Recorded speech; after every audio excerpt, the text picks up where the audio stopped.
정치평론가 이강윤의 오늘.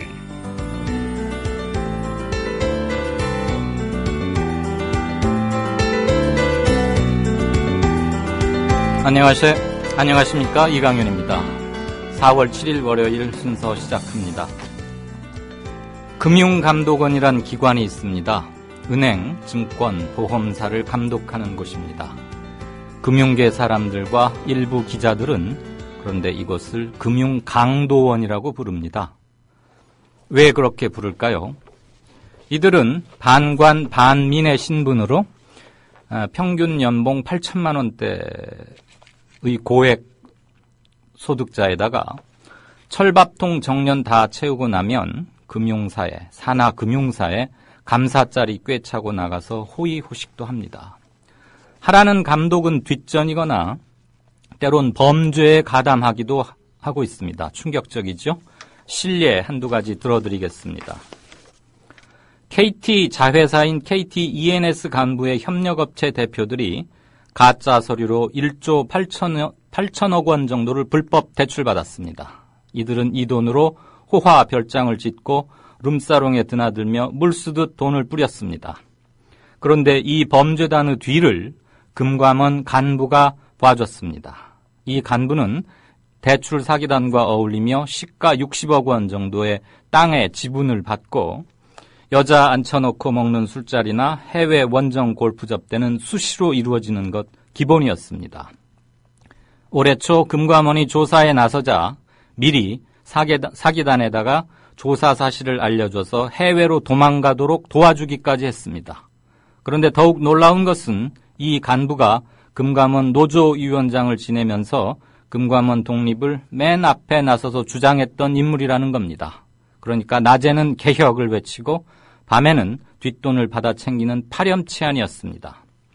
또 지난해 말 우리 실물 경제를 얼어붙게 만들었던 동양그룹 사태의 주범 중 하나도 금감원입니다.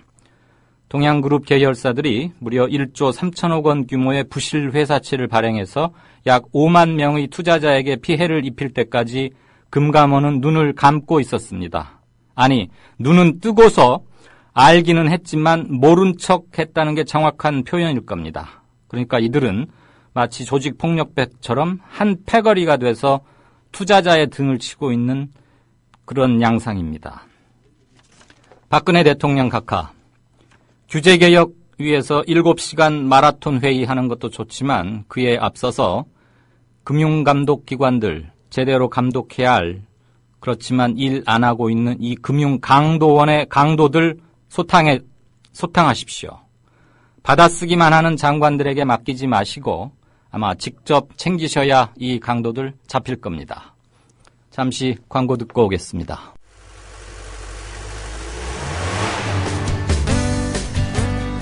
새로운 시작, 새로운 여행, 대한민국 투어.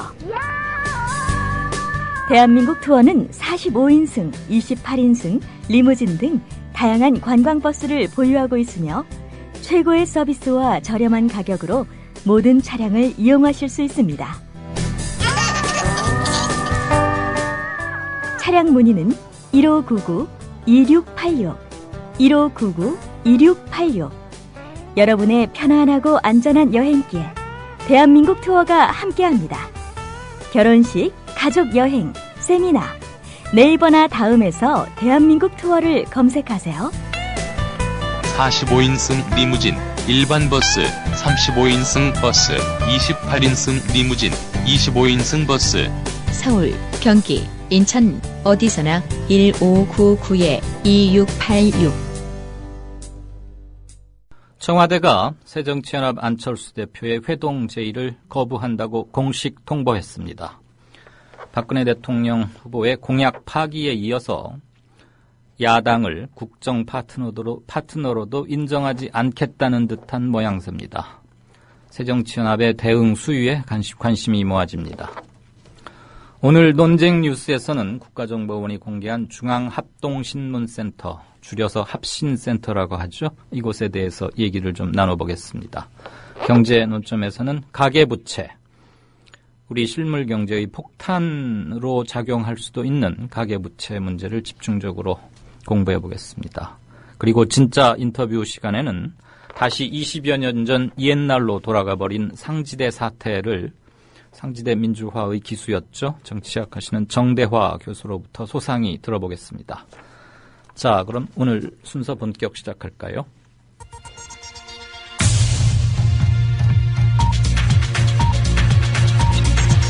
국민TV 뉴스 기자 안은필의 논쟁으로 본 뉴스. 논쟁 전문 기자죠. 안현철 기자, 안은필 기자. 주말 잘 쉬셨습니까? 네, 안녕하십니까. 오늘은 국정원 합신센터라고요. 네. 북한 이탈 주민 수용 시설인 중앙합동신문센터가 지난 4일 언론에 처음으로 공개됐습니다. 합신센터는 한국에 입국한 탈북자들의 탈북 경위를 조사하고 보호하는 역할을 하는 시설인데요. 국정원이 지난 2008년 12월에 개소해서 현재까지 운영해오고 있습니다. 합신센터는 국가보안 목표시설 최고 등급인 가급인 시설이고요. 보안이 철저한 곳입니다.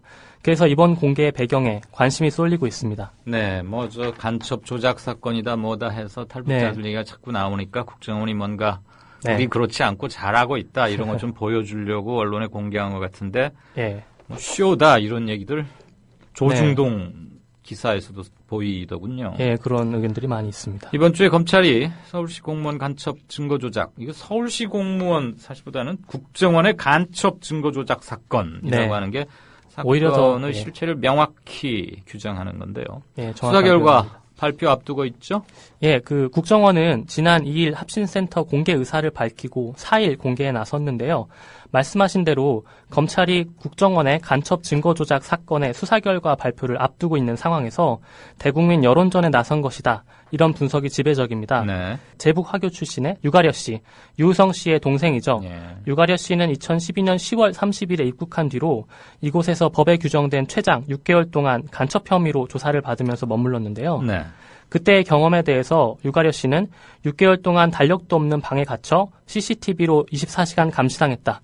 이렇게 폭로한 바 있습니다. 지금 국정원 합신센터 관련 법이나 규정 조항에 보면 최장 6개월 동안을 거기 두고 조사할 수 있다 이렇게 돼 있습니까? 예, 그렇게 돼 있습니다. 굉장히 긴 시간이군요, 6개월. 예.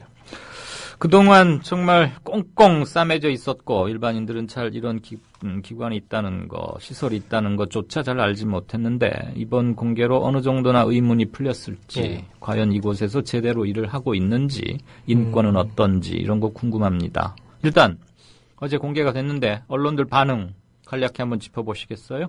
예, 크게는 변호인 접견이 제한된 채 독방에서 진행되는 합신센터 조사는 탈북자 인권 침해다. 혹은 이번 공개가 유가려 씨의 주장을 더 뒷받침하고 있다. 이런 주장이 나오고 있고요. 엇갈리는 거군요, 그러니까. 아, 예, 그렇습니다. 여러 가지 목소리들이 나오고 있습니다. 네네. 그리고 또 합신센터의 수사는 위장 간첩을 색출하기 위해 필요한 절차다. 이런 주장도 물론 있습니다. 네네. 그 외에 눈에 띄는 주장으로 동아일보의 보도 내용이 있었는데요. 합신센터를 언론에 대대적으로 공개한 게 바람직한가라는 지적도 나왔다. 국가 안보를 위한 최전선 중 하나인 합신센터의 특수성을 고려할 때 언론에 노출하는 것 자체가 안보 침해의 우려가 있다는 것이다. 이런 내용입니다. 그럼 동아일보는 기사를 쓰지 말았어야죠. 동아일보 기사 썼습니까? 네, 썼습니다. 다 써놓고 이걸 마지막에 이게 물론 이 내용이 해당 기사의 주요 내용은 아니었습니다만 누가 지적한 것인지 이런 앞뒤가 안 맞는 말이 어디 있습니까? 그럼 아예 안 써야죠. 네, 맞습니다. 더 들어보죠. 네, 누가 지적한 것인지 또 구체적 근거가 무엇인지 이런 것들이 제시가 안 돼 있어서 저도 읽으면서 고개를 갸우뚱하게 만드는 전형적인 면피성 기사 작성입니다. 그런 대목이었습니다. 그러니까 동아일보에는 공개 자체가 문제다 이런 얘기인데 유우성 씨의 동생 진술이 바뀌어져서 문제가 됐었고 이번 사건의 핵심 인물인데 류가려 씨의 주장이 일정 부분 사실로 밝혀졌죠? 네, 맞습니다. 류가려 씨는 합신센터 조사 과정에서 강압과 폭행으로 허위 자백했다 이렇게 말했습니다. 네. 또 홀로 지내는 방에 CCTV가 설치돼 있어서 쪼그리고 앉아서 샤워를 했다 이렇게 이야기를 했고요.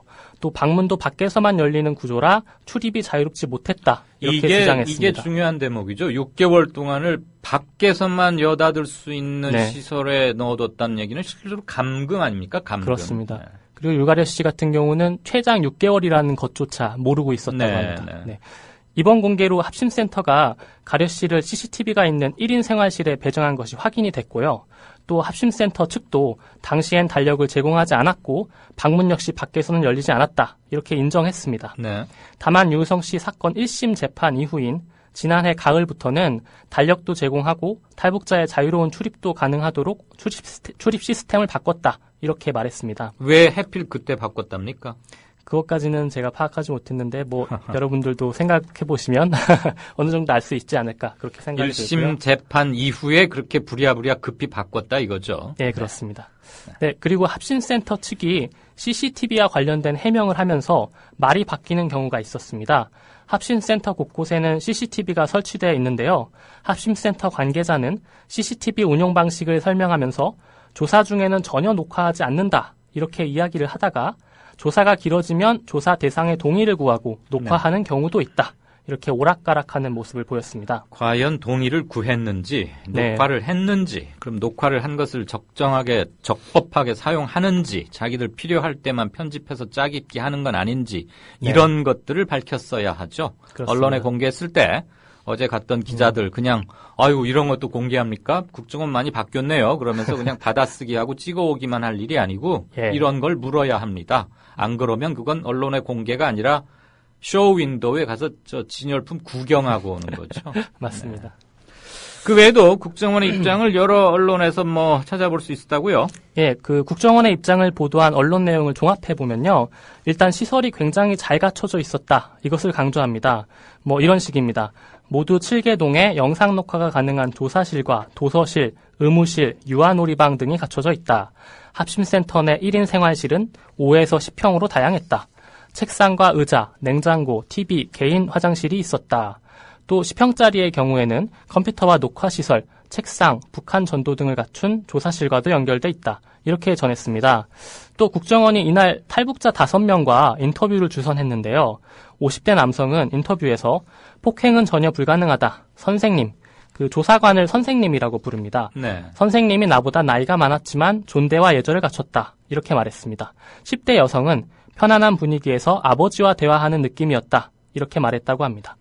그러나 탈북자 대부분은 유가려 씨와 마찬가지로 조사 과정에서 형사소송법상 진술거부권, 변호인 조력권에 대해서는 설명받지 못했다고 답변했습니다. 예, 그러니까 한마디로 국정원이 주선한 인터뷰라는 거고 보여주기 위한 쇼윈도우이자 약속 대련인 거네요. 그렇다고 볼 수가 있습니다. 취재진이 따로 별도로 자유롭게 섭외해서 독립적으로 인터뷰를 한 것은 아니란 얘기죠? 네, 맞습니다. 이날 인터뷰에 나온 탈북자들은 5일간의 조사를 마치고 모두 하나원 행위 사실상 확정된 사람들이라고 하는데요. 네. 합심센터에 들어온 탈북자들은 대개 1에서 2개월 이렇게 머뭅니다. 그리고 대공 의심 인물의 경우는 최장 6개월간 조사를 받는데요. 네.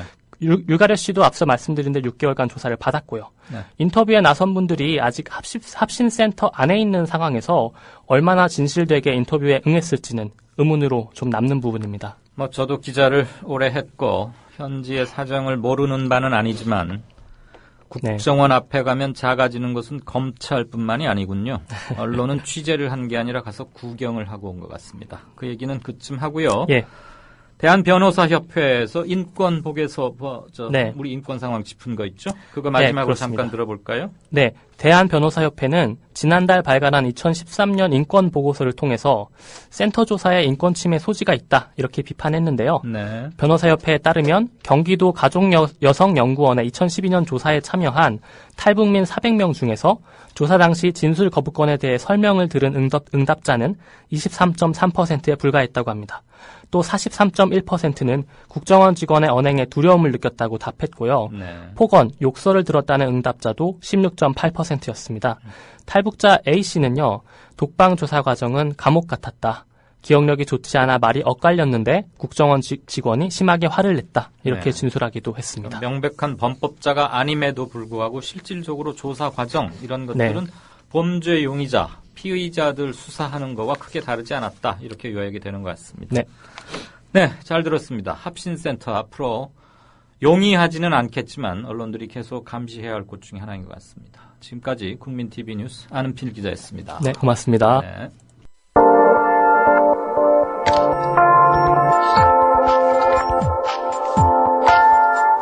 지금 여러분께서는 정치평론가 이강윤이 진행하는 국민라디오 시사 프로그램 이강윤의 오늘과 함께하고 계십니다. 계속해서 오늘의 경제 쟁점을 짚어봅니다.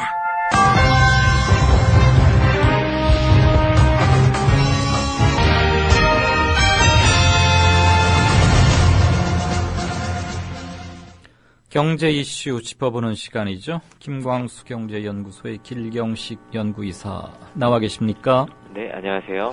오늘은 가계부채 얘기를 좀 해봐야 될 것 같아요. 우리 가계자산 중에 부동산 비중이 뭐 세계 최고 수준이다 이런 통계 아까 오후에 연합뉴스에도 뜨는 거 봤는데 네. 그만큼 그 집 한 채 사는 게 목표고 또 집값이 엄청나게 비싸다 그런 얘기겠죠. 근데 부동산 가격이 떨어지면 그 파장이 어마어마해지지 않겠어요? 네. 집안의 재산의 대부분을 부동산에 묻어뒀는데 그 가격이 떨어진다. 지금 상황이 어떻습니까? 일단 그 통계청의 가계금융조사에 따르면 네. 2013년도 기준으로 한국의 가계자산 중에 이 실물자산의 비중이 73.3%라고 합니다. 네.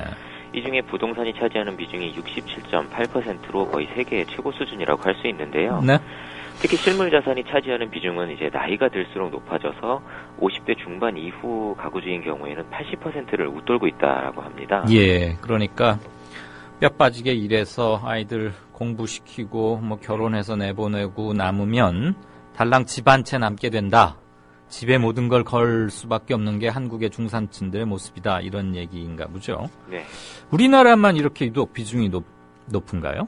우리가 유독 높은 것이 사실입니다. 네. 미국 같은 경우는 부동산 자산 비중이 한 31.5% 정도 되고 일본은 한 40%, 영국은 50%, 네. 호주가 좀 우리하고 비슷해서 60%가 조금 넘는 한 61% 정도를 기록을 하고 있거든요. 네. 근데 왜 이렇게 우리만 이렇게 특히 높아지게 된 거예요? 우리나라 경제 같은 경우에는 그 1997년에 그 외환위기 이후에 좀 모습이 많이 달라졌습니다. 그러니까 1997년 외환위기 이후에 경제가 이제 좀 급격하게 자산 경제화되는 모습을 보이고 있거든요. 네. 경제가 자산 경제화되는 모습을 보인다. 이 시간 저 경제 공부 시간이자 과외 선생님이기도 하시잖아요. 우리 길 이사님. 이거 좀 살짝 풀어봐 주시죠.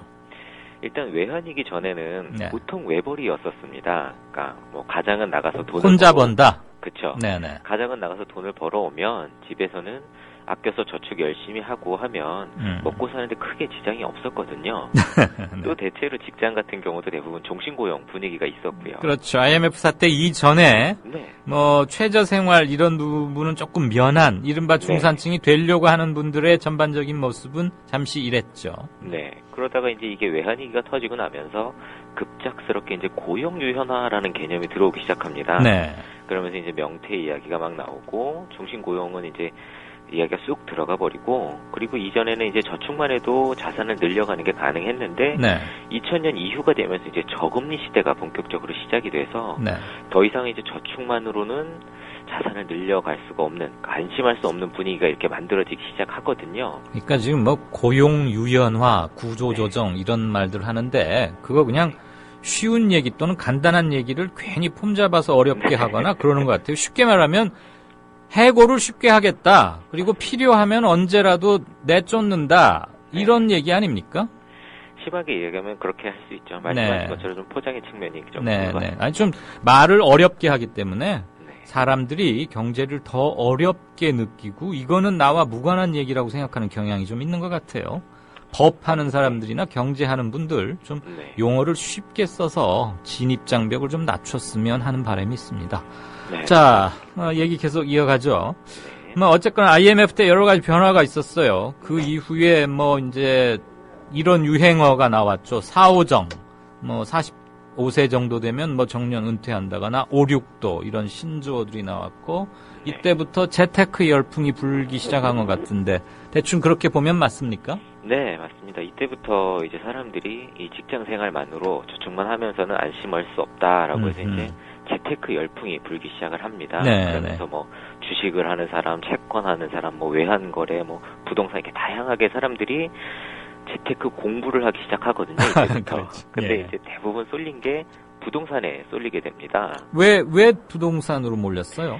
이게 아무래도 상대적으로 다른 재테크에 좀 하다라는 생각을 사람들이 했던 것 같고 네. 아무래도 들어가는 투자금이 큰 만큼 이게 얻어지는 수익도 크기 때문에 사람들이 좀 쉽게 생각을 했던 것 같고 예. 또 결정적인 건 아무래도 우리나라 경제가 80년대서부터 이제 계속 고성장을 해오면서 네. 부동산 가격은 계속 오르기만 했었습니다. 그랬죠. 이거죠. 그래서 사람들이 일반적으로 부동산은 어쨌거나 사놓으면 오른다라는 이 부동산 불패 신화가 이미 자리를 잡고 있었습니다. 네. 네. 그래서 다른 이 생소한 재테크에 비해서 아무래도 사람들이 좀 과감하게 투자를 할 수 있던 게 아닌가라는 생각이 좀 듭니다. 무리를 해서라도 서울에 그것도 강남에 어떻게라도 빚 내서라도 아파트 하나 사놓으면 얘가 큰 효자 노릇한다. 그래서 다들 돈은 강남으로 모이고 그러니까 강남은 또 오르고 네. 그러면서 상대적 박탈감은 심해지고 그런 악순환이 시작된 거죠. 네. 근데 이 부동산에 투자하는 사람들 말이에요. 시기에 따라서 시기별로 좀 성격이 다르다면서요? 예, 이게 보면 2000년대 초반서부터 현재까지 그때 좀 주요 그 투자하는 사람들이 구분을 할 수가 있습니다. 네.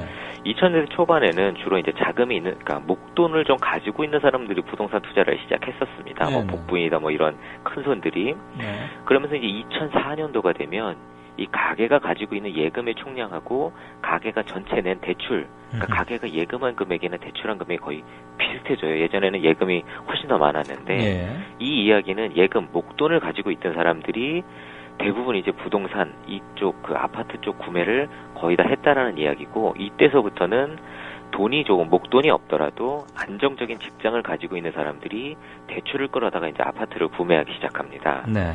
이런 사람들도 대부분 2006년, 7년도가 되면 거의 끝이 나요. 네. 그리고 나서 이 이후에는 2006년도, 8년도에는 수도권을 중심으로 목돈도 그렇게 많지 않고 소득도 그렇게 높지 않지만 무리하게 대출을 얻어서 아파트를 사는 사람들이 급격히 늘어나기 시작을 합니다. 막차 탄 사람들이죠.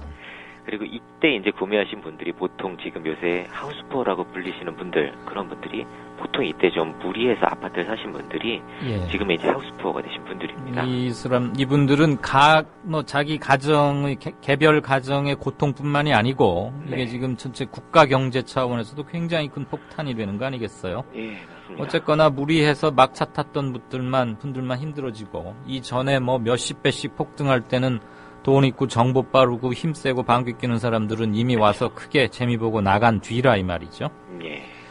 하우스푸어 문제가 심각하다는 얘기는 뭐 최근 몇 년째 계속 나오고 있는데 그 얼마나 되는지 그 실태나 그런 걸 좀 숫자로 좀 한번 얘기 들어볼까요? 일단 현재 추산으로는 적어도 한 100만 가구에서 250만 가구 정도가 된다라고 여기저기서 이제 추산을 하고 있습니다. 네.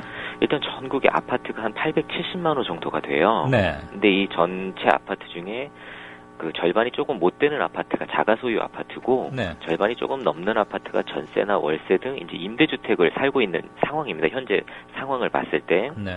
그리고 이제 자가가 절반이 조금 안 되긴 하지만 이게 전부 다 자기 아파트가 아니라 그 자가 아파트를 가지고 있는 사람 중에 또 절반 정도는 그 은행에서 대출을 내서 이제 아파트를 구매한 경우거든요. 소위 이제 그렇죠. 뭐 네. 은행 아파트를 산다라고 하죠. 은행에 월세 내고. 예, 예. 그런 분들이 절반 정도 되다 보니까 이 숫자가 대략 추산을 해보면 한 100만에서 250만 정도 될 것으로 보이는데 물론 이렇게 대출을 끼고 있는 모든 아파트가 다 하우스푸어라고 볼 수는 없겠지만 네. 아무래도 상당수가 그 하우스푸어이지 않을까라고 지금 추정이 되고 있습니다. 아파트를 전액 다 현찰로 주고 사는 사람이 과연 몇이나 되겠어요? 다들 은행 이자 끼고 은행 대출 네. 끼고 사는 건 당연한 거고 네, 네. 최소 100만에서 최대 한 250만 가구쯤 된다 이렇게 네. 추산된다는 얘기죠. 예. 가구 수가 그렇다는 얘기니까 거기 딸린 식솔들로 치면은 적게 잡아도 한 3,400만 명, 많을 네. 경우는 6,700만 명이 이 하우스푸어 상태에 놓여 있고 아파트 값에 목을 매달 수밖에 없는 상황으로 몰리고 있다. 뭐 예, 이런 그렇죠. 간략한 정리가 가능하네요. 네. 지금까지 왜 이렇게 부동산으로 자산이 몰리게 됐느냐 이런 걸 좀 살폈는데 네. 그럼 지금 현 단계에서 가장 큰 문제는 뭡니까? 일단은 부동산 가격이 계속 떨어지고 있다는 겁니다. 네. 이미 몇 년 전서부터 여러 언론들이 대세 하락이다라는 말을 해오고 있고 네. 수도권에 좀 투기가 심했던 지역들, 용인이라든지 분당이라든지 일산의 지역 같은 경우에는 이미 2007년을 고점으로 30% 이상 가격이 하락을 했습니다. 2007년이 그러니까 꼭지점이었다 이거죠? 네. 그리고 그때로부터 30% 정도 떨어졌다. 네. 그러니까 10억짜리 아파트가 지금 한 7억쯤 한다 이 얘기네요. 예. 근데 대출금 못 갚은 사람들은 아주 뭐 힘이 들 게 빤하군요. 네. 고점 대비 30% 하락이다. 뭐 숫자상으로도 크게는 느껴지는데 경제학을 공부하시는 분이니까 이 30%라는 숫자가 갖는 의미 어느 정도 심각한 건가요? 일단 2008년도에 미국에서 서브프라임론 사태가 발생했었잖아요. 네. 근데 그때 미국에서 전국 평균으로 주택 가격 하락 폭을 살펴보면 고점 대비로 30%였습니다. 아하. 그러니까 이 30%란 게 미국의 전체 모든 금융기관이 파산할 정도로 큰 폭의 하락이 간 거거든요. 그럼 지금은 비록 이제 투기가 심했던 일부 지역에 한정이 되고 있지만 이 범위가 계속 넓어지고 있기 때문에 네. 점차적으로 위기가 더 이제 심해지겠죠. 우리나라의 경우도. 한국과 미국을 뭐 단순 비교할 수는 없지만 미국은 네. 지금 고점 대비 30%쯤 떨어졌을 때 금융기관들 파산이 시작했잖아요. 네, 우리가 네. 경험했는데. 그럼 우리도 금융기관들 위험해질 수 있다. 은행 파산이라는 건 정말 우리가 상상을 못한 일인데 네. 저축은행들 무너지는 건 봤지만 그렇죠. 제1금융권 좀 다르잖아요. 그럼 우리도 그럴 수 있다는 얘기예요? 이미 그런 가능성이 충분히 있어서 음흠. 정부에서도 이 제1금융기관, 제1금융권들에 대한 뭐 프리 워크아웃이라든지 여러 가지 이 자산 건전성에 대한 그 위기들, 네. 여러 가지 뭐 경고성 이야기들이 계속 나오고 있거든요. 네. 이렇게 주택 가격이 떨어지면 부동산에 올인을 하고 있는 사람들은 뭐 자산이 계속 줄어들게 되는 건 너무 당연하고 네. 이제 은퇴를 앞두고 있거나 이미 막 은퇴를 한 이제 네. 저 베이비 부모들 경우에 가지고 네. 있는 자산이라는 게 거의 집안채가 유일하고 뭐 국민연금도 부실하고 노후연금 들 상황이 못 됐었는데 네. 어떻게 됩니까 이 사람들 그러면? 일단은 지금 자산 가격이 내려가는, 주택 가격이 떨어지는 것도 문제지만 더 시급한 건 거래 자체를 할 수가 없다라는 겁니다. 사람들이 네. 더 이상 그 아파트를 구매할 여력이 없어서. 그렇다 보면 이게 투매로, 그러니까 너도 나도 팔려고 하는 상황이 벌어질 수가 있어서 네. 그럴 경우에는 더 아파트 가격이 급격하게 떨어질 가능성이 큰데 네네. 지금 일단 당장은 만약에 소득이 있고 대출이 네. 부담이 되지 않는다라고 하면 주택 소유에도 큰 문제가 되지 않습니다. 어차피 본인이 사는 집이니까요. 떨어지거나 말거나. 예. 근데 문제는 지금 소득도 없거나 적어지고 대출 이자가 부담이 되는 상황이다라고 하면 본전 생각이 나시더라도 이 부동산 자산을 빨리 처분하시는 편이 네. 조금 더 현명하지 않을까라는 생각이 좀 듭니다. 더 빠지기 전에 지금이라도 파는 게 낫다. 네. 오늘 저녁에 고민하시면서 소주 한 잔 하실 분들 많을 것 같습니다. 그러면 예. 지금 부동산 자산만 가지고 계신 분들, 실은 은퇴자들 대부분이 네. 이 부류에 해당한다고 예. 보는데 그분들 어떻게 해야 돼요? 이 부동산 자산 말씀드렸던 것처럼 빨리 처분하시는 게 좀 현명합니다. 왜냐하면 네. 예전에는 부동산을 구매해서 네. 시세 차익, 네. 싸게 사서 비싸게 파는 게 가능했지만 네. 앞으로는 한동안은 이게 쉽지가 않습니다. 음흠. 그렇기 때문에 오히려 소유하고 있는 보유의 부담이 훨씬 더 앞으로 가중될 가능성이 높고 네. 또 일부에서는 이 주택연금 대출이 해답이다라는 말을 하고 있는데 네. 만약에 주택 가격이 폭락할 경우에 이 주택연금 대출을 관리하고 있는 주택금융공사 자체가 파산을 할 수가 있어요. 아하. 그럴 경우에는 또 국민들이 세금으로 낸 공적자금이 투입이 되게 되고 그렇겠죠. 이런 경우에는 또 생각을 해보면 집이 없는 사람들한테 세금을 걷어서 집이 있는 사람들을 이렇게 보조해주는 격이 되거든요. 야, 이게 뭐 아무리 생각을 해봐도 전혀 공정하지도 않고 또 합리적이지도 않으니까 어쨌든 개인적으로는 본인이 부담이 되고 이게 어렵다라고 하면 좀 힘드시더라도 처분을 빨리 하시는 게 현명하지 않을까라는 생각이 좀 듭니다. 이런 논의를 길 이사하고 저하고 하는 것도 중요하지만 네. 물론 뭐 관청에 있는 높은 관리들 잘 알고는 있겠지요. 네. 제발 좀 속 시원한 정책을 내놓기 바라고 네. 법 만드는 여의도에서도 이 속사정, 이 세정 세세히 네. 공부하고 심각하게 느껴야 됩니다. 그 사람들은 예. 지금 아직 뭐 이 지경이 아니니까 하우스푸어가 아니니까 네. 그냥 신문에 나가는 거 그냥 말로만 그렇다고 생각하는 모양인데 참 심각합니다. 그나저나 서로 너나 없이 먼저 팔기로 들면 값은 더 떨어질 것이고 네. 자산은 더 줄어들 것이고 계속 네. 악순환이 불가피하네요. 네. 저기 우리 청취자께서 후기 게시판에 뭘 하나 올리셨는데 네. 조금 뭐 적합한 질문 같지는 않지만 네. 그냥 일단은 전하겠습니다. 푸른방이요라는 닉네임을 쓰시는 분인데 5시 52분쯤에 올리셨네요. 궁금한 게 하나 있습니다. 가락 시형 재건축 취소가 됐는데 다른 재건축 단지들도 타격을 받을까요? 저 개인적 생각은 타격 좀 받았으면 좋겠어요. 뭐 이래 놓으셨는데 뭐 답변하기가 조금 부적절한 대목은 있는 것 같습니다. 어쨌거나 뭐 소통 차원에서 이런 걸 적극 반영은 하겠습니다만 방금 이 청취자분 질문에 대해서 뭐 하실 말씀 있으시면 하시고요. 이 재건축은 네. 앞으로는 거의 힘듭니다. 특히 이제 앞으로 재건축을 해야 될 이 건축 단지들이 네. 수도권에만 거의 100만 호 가까이가 대기를 하고 있어요. 근데 지금 1대1 재건축도 거의 힘든데 네. 만약에 이게 이제 그 개발 분담금을 줄이기 위해서 2대1 혹은 뭐 3대1로 이렇게 개발을 해버리게 되면 네. 분양도 안 될 뿐만 아니라 기존의 주택까지도 같이 무너져 버립니다. 그래서 앞으로는 재건축은 거의 힘들지 않을까라는 좀 생각이 드네요. 그럼 어쨌거나 푸른방 의원님의 질문처럼 재건축이 타격을 받는 게 뭐 거의 확실하네요. 그럴 수밖에 없습니다. 현재 상황으로는. 예, 푸른방 의원님 답변이 잘 됐죠? 네. 고맙습니다. 지금까지 김광수 경제연구소의 길경식 연구이사였습니다. 고맙습니다. 네, 감사합니다. 다 함께 만드는